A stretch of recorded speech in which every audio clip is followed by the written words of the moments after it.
گھر کا دین، ماں باپ زندہ ہیں ان کے پیر دھو لو، ان کی دعائیں لے لو۔ گھر والے ہو اپنی بیوی سے حسن سلوک کرو، گالی دینا، تانے دینا، طنز بولیاں، اپنے گھروں کو آگ نہ لگاؤ۔ ہمارا جوائنٹ فیملی سسٹم ہے، ماں باپ کو اپنا مقام دو، بیوی کو اپنا مقام دو۔ ہمارا سسرالی معاشرہ ظالم ہے، درد سے کہہ رہا ہوں ظالم ہے، ہمارا سسرالی معاشرہ ظالم ہے، چاہے دیندار کہلاتے ہوں، چاہے دنیا دار کہلاتے ہوں، چاہے پڑھے لکھے کہلاتے ہوں، چاہے ان پڑھ کہلاتے ہوں، ظلم ہے۔ میں کہاں سے اس کی تعویل کروں؟ اگر ماں باپ کی طرف سے زیادتی ہے اپنی بیوی کو بچاؤ، اور کہیں بیویاں ایسی زوردار ہیں کہ وہ گھر کو آگ لگانے پر آئی ہوتی ہیں، اگر بیوی زیادتی کرے تو ماں باپ کو بچاؤ۔ یہ تمہارا کام بیچ میں ایک پل بننا ہے، دونوں رشتوں کو جوڑنا ہے۔ جس طرف بہنوں کی طرف سے زیادتی ہے بیوی کو بچاؤ، بیوی کی طرف سے اپنے دوسرے رشتوں کو بچاؤ۔ ہم اس میں افراط ہوتا یعنی کمی زیادتی کا شکار ہیں۔ کچھ ماں باپ کے پریشر میں بیویوں پر ظلم ڈھا دیتے، اور کچھ بیویوں کے پریشر میں ماں باپ کو ذلیل کر دیتے ہیں۔ یہ دونوں انسانیت سے دور کی چیزیں ہیں۔ بھائیو، اپنے نبی کی زندگی پڑھو اللہ کو۔ میرے نبی کی ایک حدیث سناؤں، میرے نبی نے فرمایا یہ جو میرے مدینے والے لوگ ہیں نا، یہ بڑے اچھے ہیں۔ ان کے گھر میں جب کسی کی ڈولی اترے نا تو اسے یوں لگتا ہے جیسے میں اپنے ماں باپ کے گھر ہی آ گئی۔ یہ چند دن پہلے میں نے حدیث پڑھی تو مجھے بڑا مزہ آیا کہ میرا تو مستقل مضمون بیان کرتا رہتا ہوں۔ آپ نے فرمایا کہ یہ جو میرے انصار ہیں مدینے والے، ان کے گھر میں کسی کی ڈولی آ جائے تو اسے یوں لگتا ہے جیسے اس کو اپنے ماں باپ اور ساس سسروں میں کوئی فرق ہی نہیں نظر آتا، کہ یہ ایسے اچھے اخلاق کے لوگ ہیں۔ چلو اگر یہ نہیں ہو سکتا تو کم از کم یہ نفرت تو نہ ہو، لگائی بجھائی، لڑائی جھگڑے۔ طلاقوں کی شرح بڑھ چکی ہے صرف زبان کی بدتمیزی پر، صرف زبان کی بدتمیزی پر، صرف زبان کی بدتمیزی پر طلاقوں کی شرح بڑھ چکی۔ اپنے اخلاق سے اپنے رشتوں کو جیتو۔ ماں باپ کا دل جیتنا ہے، بہن بھائیوں کا دل جیتنا ہے، اپنی بیوی کا دل جیتنا ہے اچھے اخلاق کے ساتھ۔ بیوی کے ذمہ خامن کا دل جیتے اچھے اخلاق کے ساتھ، ساس سسر کا دل جیتے اچھے اخلاق کے ساتھ، اپنے بہن بھائیوں کا دل جیتے اچھے اخلاق کے ساتھ۔ میرے رب کی قسم تم چپ رہنا سیکھ لو، عزت تمہارے قدموں میں آ کے گرے گی۔ جواب نہ دو، چپ ہو جاؤ، اللہ عزت تمہارے قدموں پہ لا کے کھڑا کر دو، تمہارے قدموں میں آ کے اللہ عزت کو گرائے گا۔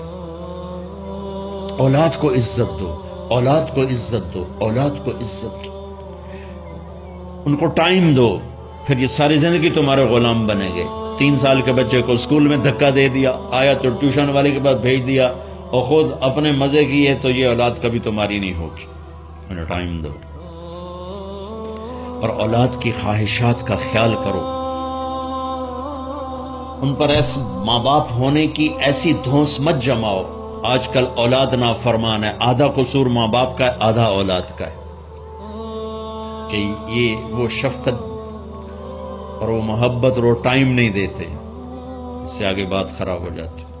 اور ایک بڑا حساس موضوع ہے، رشتے ناتوں میں اولاد کی رعایت کرو، اپنی اولاد کی پسند ناپسند کا خیال کرو، ان پر مسلط مت کرو۔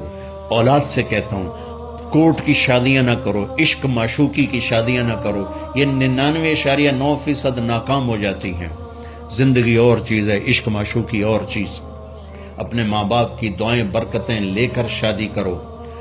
لیکن ماں باپ سے کہتا ہوں اگر کہیں بچی کہہ دے میں نے نہیں کرنی یہاں، تو اللہ کے واسطے اس کی رعایت کرو، اس کو گائے بھینس نہ بناؤ کہ جس قلے نال مرضی جا کے بن چھڑو۔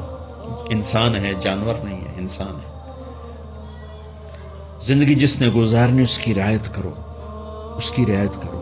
اولاد سے کہتا ہوں ایسے لو میرج اور گرل فرینڈ بوائے فرینڈ ہمارا کلچر نہیں ہے، یہ ہلاکت اور تباہی کا راستہ۔ میں قربان جاؤں میرے نبی کی صاحبزادی جنت کی عورتوں کی سردار کا رشتہ آسمان پہ طے ہو چکا ہے کہ علی کے ساتھ کیا جائے گا۔ خبر آ چکی، جبریل آ چکے ہیں کہ یا رسول اللہ فاطمہ علی کے لیے، اور حضرت علی رشتے کا پیغام لے کر آئے، اور آپ فرما رہے ہیں انشاءاللہ۔ ہاں نہیں کی، کہا انشاءاللہ۔ ہاں تو ہو چکی ہے، انشاءاللہ۔ ہاں کیوں نہیں کی؟ ہاں ہو چکی۔ آپ کو سبق سکھانے کے، ہمیں شریعت سکھانے کی، گھر تشریف لے گئے. فاطمہ بیٹی علی کا رشتہ آیا ہے, ہاں کر دو. جب جبریل آ کے بتا چکے ہیں کہ یہ رشتہ ہو چکا ہے آسمانوں پر, اللہ نے کہہ دیا ہے کہ فاطمہ علی کا کے ہاتھ میں دی جائے گی, پھر یہ کیوں پوچھ رہے ہیں بیٹی علی کا رشتہ آیا, ہاں کر دوں, ہمیں سکھانے کی. کہ کتنی بچیاں سسک کے زندگی گزار دیتی ہیں, ماں پیو زبردستی کر دیتے. کتنے بچے سسک کے زندگی گزار دیتے ہیں کہ ماں باپ زبردستی کر دیتے. بھائیو اللہ کے واسطے شریعت پڑھو, دین پڑھو, نبی کی زندگی پڑھو.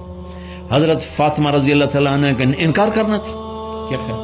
آج کل کی شریف بچی بیچاری چپ کر کے کہتی ٹھیک ہے جی میں ماں پیو دی مرضی. تو فاطمہ جیسی ہستی کو تصور کر سکتا ہے, کہیں گی نہیں, وہاں سے اقرار ہی تھا, لیکن ہمیں پیغام دینا تھا, سکھانا تھا. کہ یا رسول اللہ, جیسے آپ علی جاؤ لوگوں کو بلاؤ. پھر لوگوں کو بلاؤ, پھر آپ نے نکاح پڑھا, پھر رخصتی ہوئی, بلا کر آپ نے فاطمہ کا ہاتھ پکڑا اور یوں علی کے ہاتھ میں دے کر کہا علی تمہیں نبی کی بیٹی مبارک. اور پھر فرمایا فاطمہ مجھے جو سب سے زیادہ محبوب تھا میں نے تیرا ہاتھ اس کے ہاتھ میں دے دیا.